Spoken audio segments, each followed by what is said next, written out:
Hey everyone, welcome to a cEDH TV gameplay video. It's me, Mons, Pontus, and the one and only Snuske here with us for a match.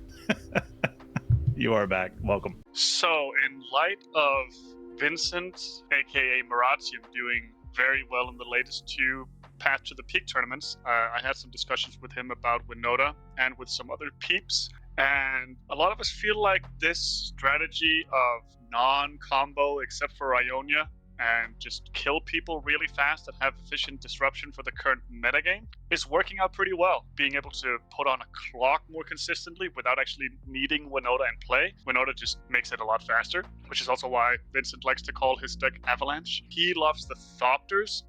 I'm not a big fan of the Thopter synergies. I would much more prefer to find some kind of Torpor Orb type hate in the deck in form of humans. Today I'm playing Tymna Dargo again. We're exploring some new tech. Altar of the Wretched really kinda revitalized this whole deck. But I'm also trying the Arena Rector Luca package to get the Razakas in play, so it'll be spicy. I'm playing the Master Multiple. It's similar to Winota. I wanna win by just creating an enormous amounts of the Master Multiple. Very similar to Nayela as well, but we're basically winning with combat damage. Otherwise, we're a form of Rakdos control deck, or trying to be, you could say, at the very least. Like we have Stranglehold, Chains of Mistopheles, and yeah, the best Rakdos stacks effects we have access to. Me, I'm trying Esper Pirates. Guess it's kind of Esper Pirates, but really it's just Esper Tymna with Malcolme. We've got packages like Necropotence and Born Upon a Wind, Ad Nauseam, Thassa's Oracle, and all the good things that make those wins possible. Let's take the first 7. This has happened to me several times lately on this channel. No lands on your first 7. Very annoying. Let's go ahead and look at our seconds. And this is really not that keepable either, because we do have like a half win, so to say, with Thassa's Oracle in our hand. There's really nothing else. We're just going to play land and pass a turn. This is interesting. We have the Mystic Sanctuary, which would come in tapped. We have Gemstones, which we can't play because we're first. We have Arcane Signet.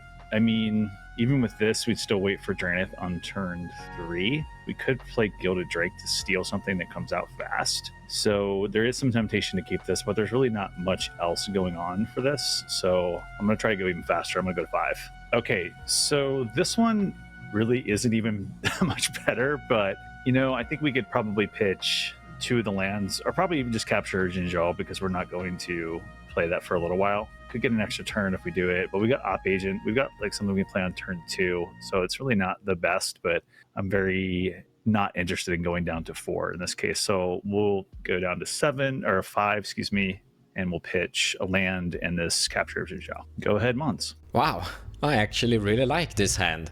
Can't deny that. So first 7 contains a turn 1 mana vault.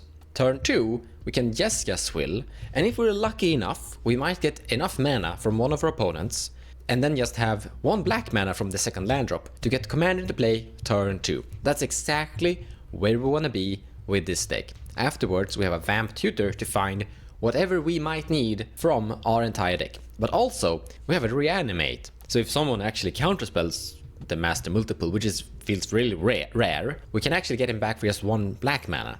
I love this. Reanimate in the hand is pretty awesome. Jeska Swill in the hand is pretty awesome. Warrior's Oath is not necessary now. It might get good later. But we're looking at a fast commander in a commander-orientated deck with a tutor. So let's keep this. Let's draw starting 7.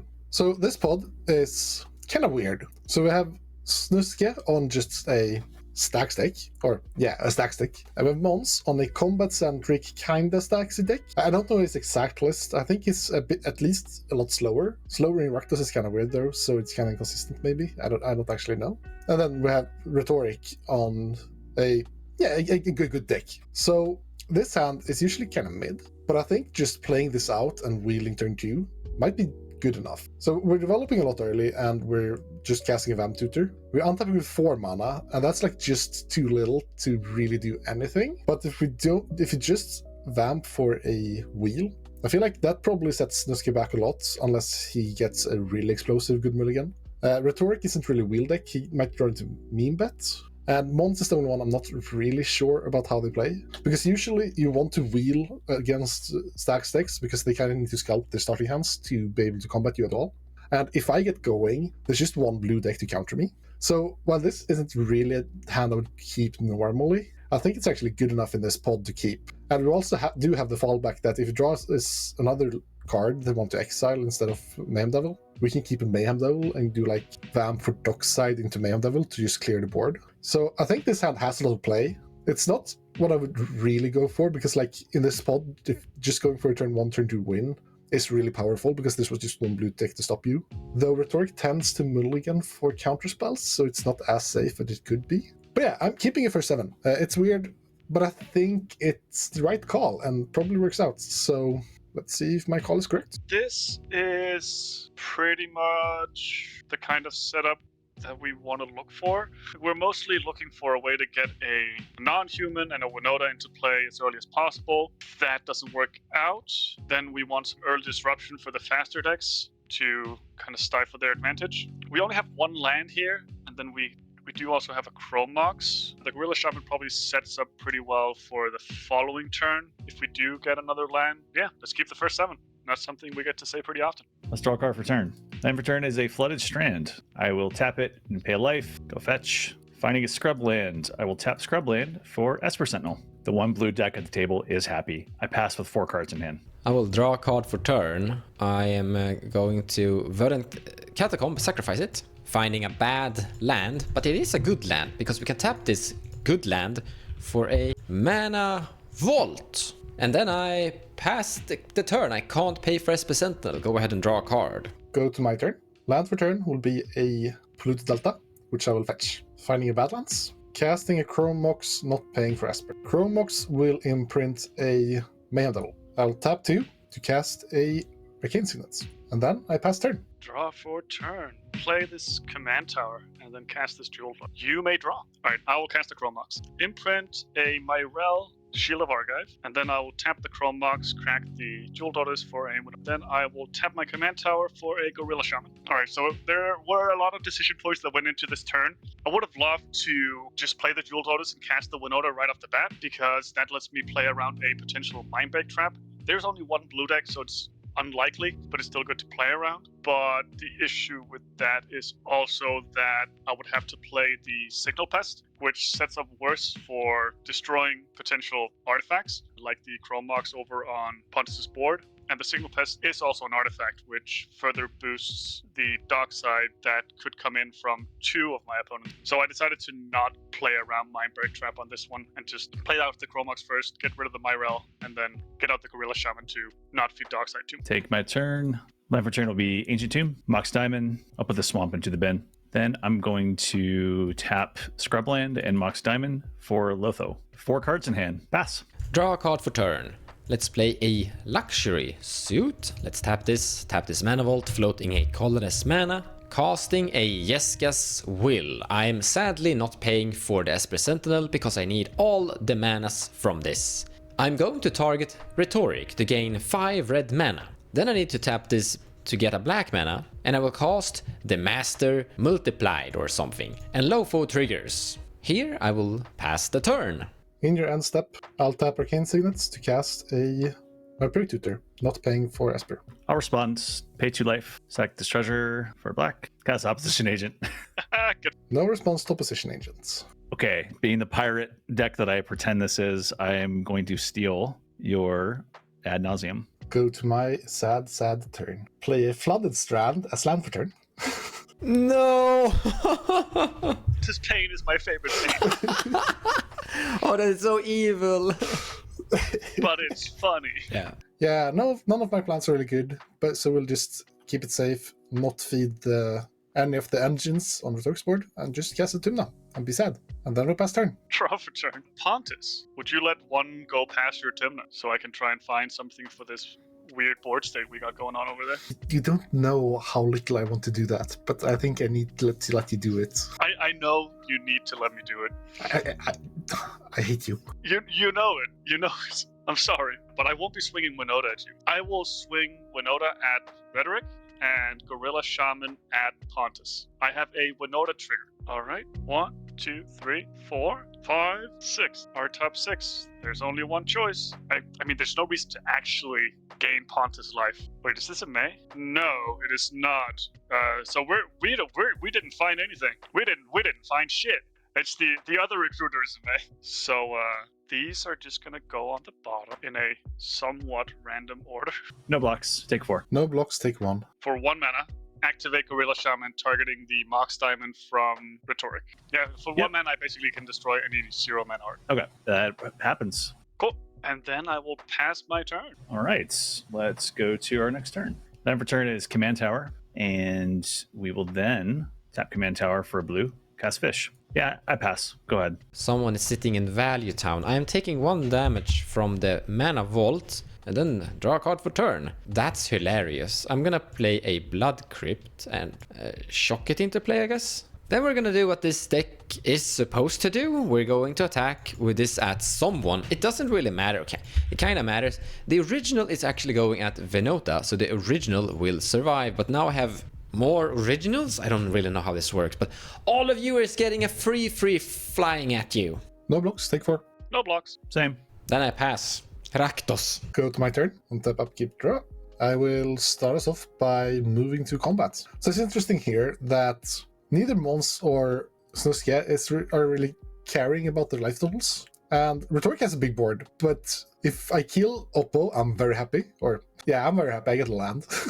That's so sad to say. If I kill Esper, I'm very happy. If I kill Lotho is like brors trade, I think, for me. But I still think that's a good trade for me overall. So it's weird, but I actually think I'm attacking Rhetoric here just to pressure his life total or killing a creature. If he kills Tymna, that does suck. But I don't really think I care anyways. I could just play safe, attacking both, either Snuskia or Mons are both pretty safe. Try to pressure Rhetoric, and I actually think I pressure Rhetoric here. I'll declare Tymna attacking Rhetoric. No blocks. Take 2.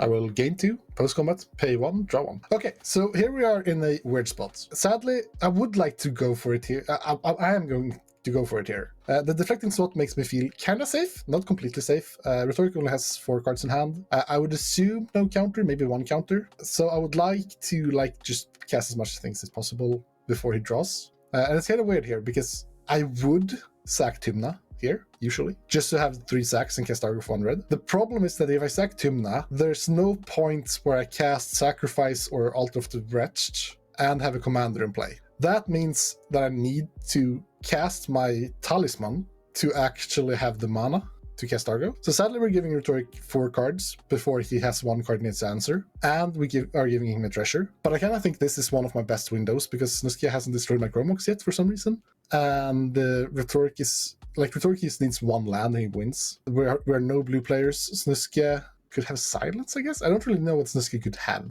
He's holding up mana, not blowing up things. I don't know what that would represent. Maybe like a Calamity's Wake. If he has a Calamity's Wake, I'm always getting blown out. I am getting outscaled by each opponent, so yeah, we have to feed a bit and play a bit weirdly, but let's go for it. Let's see how it goes. I probably wasn't winning this game to begin with. That upper really hurt me. Oh well, let's go. I will tap 2 lands. No, 1 land with Gromox to cast the Talisman of Indulgence, not paying any taxes. I will take damage, floating in red and black, using the red to cast the Dargo, sacking my artifacts. Lotho will trigger. Rhetoric may make a treasure. Dargo results. I'll use the black floating and do just as Niski called. Casting Sacrifice, sacrificing Tymna. Sacrifice results. I'll use the 3 mana to cast the Altar of the Wretched, not paying taxes. ETB on the stack. A sacrifice, and a treasure, making blue, black, take 2 damage, cast Notion Thief. 2 thieves. This is the second time.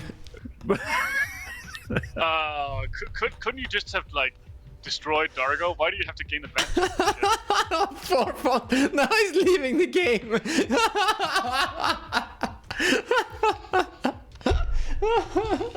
No, stay away, Pontus. Your life is much better out of this game. Well, luckily it's a May. You're fine. I will not sacrifice a creature on ETB, and I will pass turn. On your end step, I'll flash in this Archivist of Agro. Crouching and chilling here. It's great. Draw a card. That is a card that exists. I would like to move to combat. Yo, Pontus, I don't want to kick a man while he's down, but you down to take one? You down to take one? You know what? No. That's fair. Let's swing some things. Mons is doing a fine job killing people, so I'll swing a gorilla shaman and an archivist. Yeah, we'll add a Winota. Going at Mons. First trigger. 1, 2, 3, 4, 5, 6. There's only one choice. We have a Glow Rider going at Rhetoric. That's a choice. All right, so we have two choices here that we should probably think of. We have the Dauntless Dismantler and the Ranger. The thing about Ranger Captain is that we don't get the Surge, so that's poop, but we do have a pseudo silence on a stick that we can use against Rhetoric. But that's mostly like, because we have an Archon that we're about to cast, so that's mostly like the Ranger Captain is good if the Archon does not resolve. The Dauntless is like overall fine, but then Mons just becomes the new problem. I will have to kill him eventually, or at least try to focus on killing him. What does Dauntless actually do for us? Stops any potential dark side shenanigans, but Rhetoric specifically, it mostly stops like artifact ramp. He did draw quite a few cards. It turns off the Lotho too. The Ranger seems better though, especially because he has an Adnos laying around. Yeah, I think specifically because of that, going for the Ranger and then hope the Archon resolves as well, and then go from there. I'll put a Ranger Captain coming at Rhetoric. I will take the damage. No blocks. I actually have something before I block. I'm gonna opposition agent and I'm gonna block your gorilla shaman, so I take 6, killing the ape. Cool. Second main, Archon of Emir. All right, our stuff is locked down. Pass. It's like there's a cascading effect. One of us is affecting the other. It's very interesting. Let's untap, upkeep. We have a fish trigger. Fish will die, and I'll draw a card. Land for turn will be an island. That Adnos just keeps escaping me. I am going to tap Ancient Tomb, taking 2 damage, as well as these 2, leaving 1 floating, casting Tymna. Combat, I am going to send Lotho at Humans. Nah, I'll take it. I take 2. Draw a card, paying 1 life. 8 cards in hand, just need to discard, and I will pass a turn. Discard this card. Verdict Catacombs. My turn! Untap and draw a card. Let's play this Swamp. It comes into play untapped because it's a basic land. And this game is very simple. I play Rakdos the multiples, so we attack everyone equally, no, regardless of however. Actually, let's just do this for funsies. I'm attacking everything I have at Pontus, but the end result will be I'm attacking everyone equally. I hate everyone equally as much. So all of you free friends that I love so much, you're all getting a free 4 frees at you. Actually, let's just throw this one too while we can. This is going at Snuske. So Snuske, here's an op agent at you. And then you all get free 4 frees at you. Block 1, 4, 3, take 8. Blocking a copy. I would like to have a conversation about your hate equally with the Oppo going at me, but sadly I have no blocks. I'm going to block with Esper Sentinel and Notion Thief. I have a Ranger Captain. Mons has extra turn spells in his deck and can kill us all on his next turn. So unless it's Final Fortune, if it's a sorcery speed one, Ranger Captain stops him from killing us. Thoughts? Hold it up for If Pontus. we think that's what he's doing. Be scared of Pontus. Yes, I agree with you. You've done, I mean, if you have good suspicions. Not really. Because, like, I would love to save it for potential BS, but that would require Rhetoric to have a counterspell for specifically the... I mean, you still have a lot of advantage, I think. Even, I mean, you've got me shut off with more expenses and other stuff. Yeah, so what I'm also saying is, if he has Final Fortune, we lose the game, even with Ranger Captain. How do we lose with Final Fortune? Even I'm going to attack you for 36.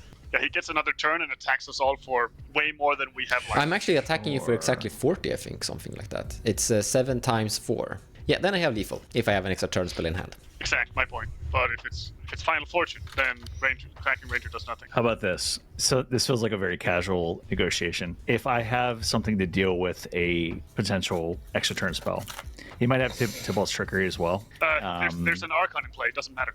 Yeah. Right.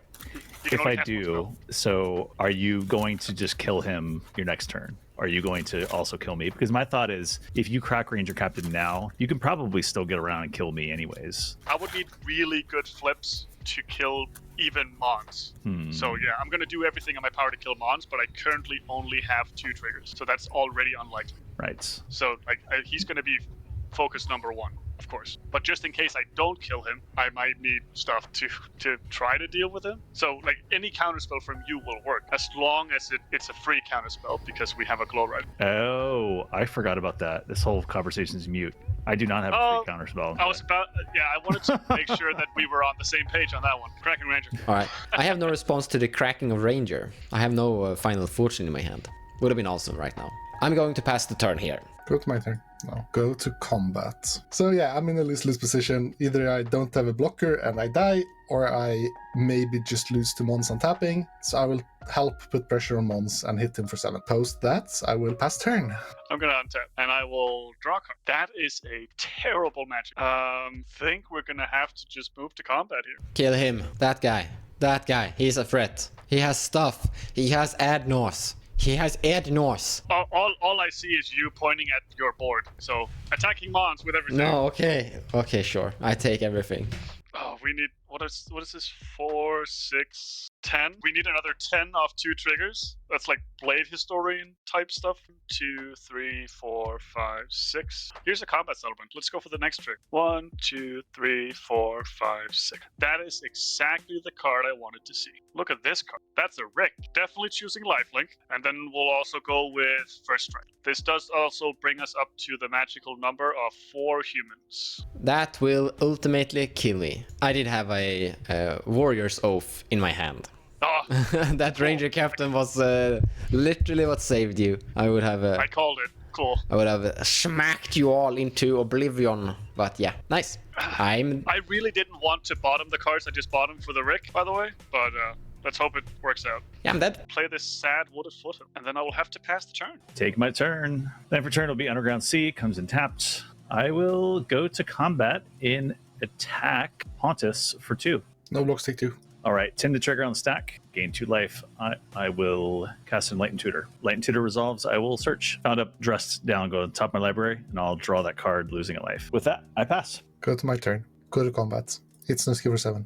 Got it. Pass. Upkeep. Beginning of combat. I will tap these 2 and cast Dress Down. So I've paid 3, casting Dress Down. Dress down's fun. Dress Down resolves, I'll draw a card. I would like to abrade your opposition agent. Or I guess I'll abrade your Lothar. Actually, it doesn't matter. I'll get your oppo. Dead. And then I'll swing the team at red. Yeah, I'll block Combat Celebrant. Yeah, combat celebrant will die. And you still got enough to get around me. Good game. I'm dead. We'll redo it. Sadly, the Archon is back in effect, so I will pass my... In your end step, I will finally fetch, finding a plateau, and then going to my turn. Please? No.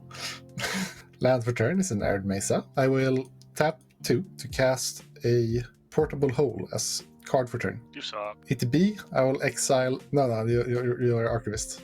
Post that, I will fetch. Yeah. Finding a Scrubland. And then, I think my only way to win here overall is to go to Beattown. So, let's race. I'll hit you for 7. I will take 7. Nice. Please don't kill me. I pass. Why didn't I choose Vigilance? I always pick Vigilance.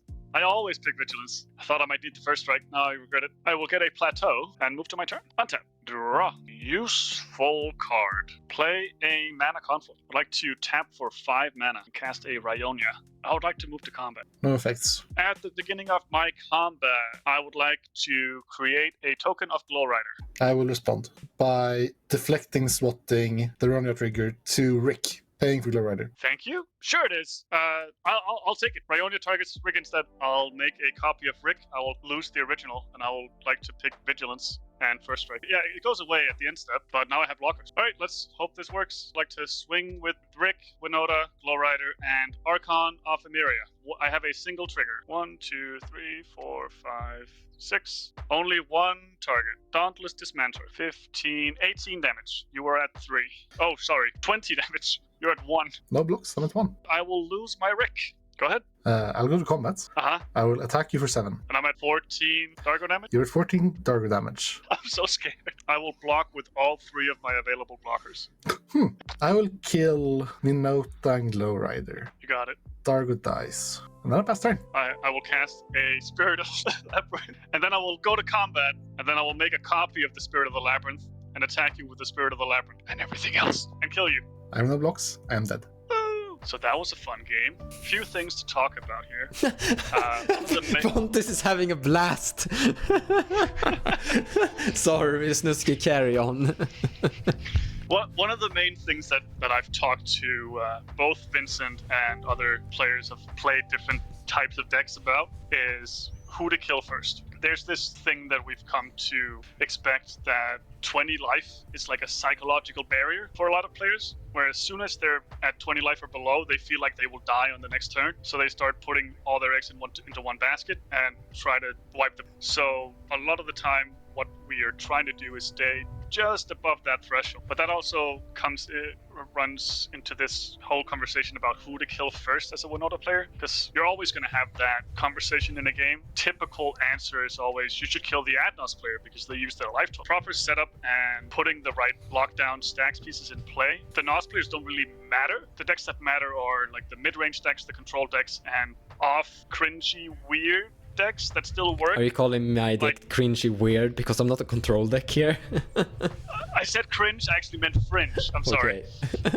Like off meta decks that just play on an axis that you can't really deal with. So a lot of the time you do just have to kill them first and then just pray that the lock is going to keep the other decks in check, because the deck is very much built around having stacks pieces that deals with the decks that exist and not the decks that don't really exist. That's also why I cracked the Ranger specifically on Mons' combat. One way to think about it with Winota is you have to try to realize what kind of lock you have on specific players, and then you have to often preemptively try to secure that lock. So in this case, I had to try to preemptively crack a Ranger captain because I know Mons isn't going to try to go off with some kind of storm variant, but if he plays an extra turn spell there, we die. And if I get to my turn, I can most likely kill him. So I have to just crack the Ranger captain, get to my turn, kill Mons, and hope that my lockdown keeps Pontus and Rhetoric in check for one more turn cycle, so I can start whittling those guys down. Yeah, you 100% had control even in that point. And if you didn't have that Ranger captain, it likely would have been dead. So it was a good time to crack it. And just on that same note, regardless, I was doing a lot of value things. I felt like I had a pretty good advance. Of course, I was shutting down one opponent in different ways with my rogues, but it wasn't enough because I think eventually you outpaced me with that kind of marathon way that stacks tends to work, where I was sort of more needing that one extra mana every time, but some key pings you had with my rocks and then taxes and stuff like that, it was hard to keep up. Yeah, you were never really able to cast Adnos, I think. It was always something that increased the problem with it. Yeah, and then I was being punched at the same time, so eventually it just became moot. Yeah, still debatable about whether I should have taken that one, but I don't know. You can't predict that a little tiny gorilla is gonna eat your Mox Diamond. I just have one thing to say. That's that. So, that was a rough game for you. Okay, congrats on the win, Snuske. That's all we have this week, folks. We'll see you in the next video. Bye.